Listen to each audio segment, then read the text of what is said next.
تو اب یہ کفار قریش ایک مقام پر جمع ہوئے اور انہوں نے مشورہ کیا، اور مشورہ کے نتیجے میں یہ طے پایا کہ اب ہم نعوذ باللہ محمد کو قتل کر دیں گے اور اس کا خاتمہ کر دیں گے۔ ابو جہل نے بھی ذمہ داری قبول کی کہ میں محمد کا سر کچل کر رکھ دوں گا۔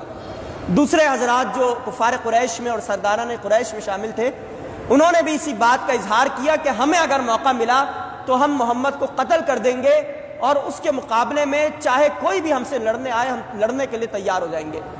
تو سب سے پہلے اس کا آغاز، تکلیف دینے کا آغاز جس شخص نے کیا وہ ابو لہب، نبی کریم صلی اللہ علیہ وسلم کا جو چچا تھا اس کا بیٹا، اس نے نبی کریم صلی اللہ علیہ وسلم کو تکلیف دی۔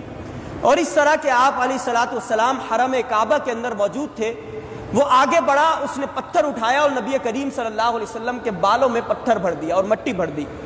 پھر اس نے نبی کریم صلی اللہ علیہ وسلم کے چہرے پر نعوذ باللہ تھوکنے کی کوشش کی، اور تھوکا بھی، لیکن وہ تھوک جو ہے نبی کریم صلی اللہ علیہ وسلم کے چہرے پر نہ آ سکا۔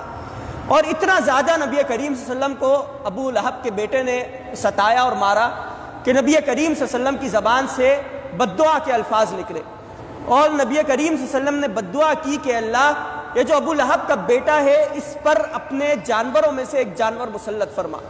اور پھر تاریخ میں یہ واقع آتا ہے کہ وہ ایک لشکر کے ساتھ کسی مقام پر گیا، رات میں لشکر نے پڑاؤ ڈالا، تو انہوں نے ابو لہب کے بیٹے کو درمیان میں سلا دیا کہ ارد گرد جانور بہت سے موجود ہیں، کوئی اس پر حملہ آور نہ ہو۔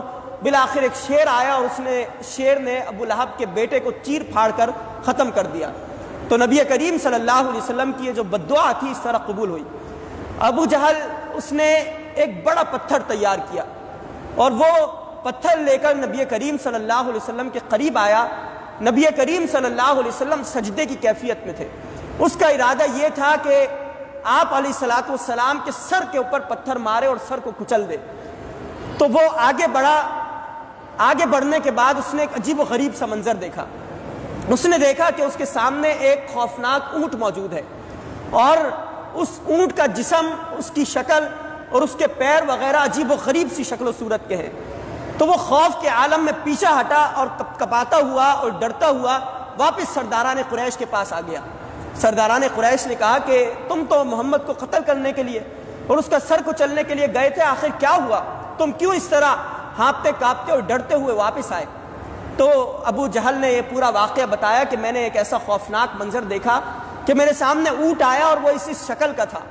نبی کریم صلی اللہ علیہ وسلم نے صحابہ کرام سے فرمایا کہ جو ابو جہل مجھے اور میرے سر کو کچلنے کے لیے آیا تھا، تو حضرت جبریل علیہ الصلوۃ والسلام انہوں نے اونٹ کی شکل اختیار کی، اور وہ اس اونٹ کی شکل میں آ کر انہوں نے ابو جہل کو ڈرایا۔ اگر ابو جہل پیچھے نہ ہٹتا تو حضرت جبریل علیہ الصلوۃ والسلام اس کے ٹکڑے ٹکڑے کر دیتے۔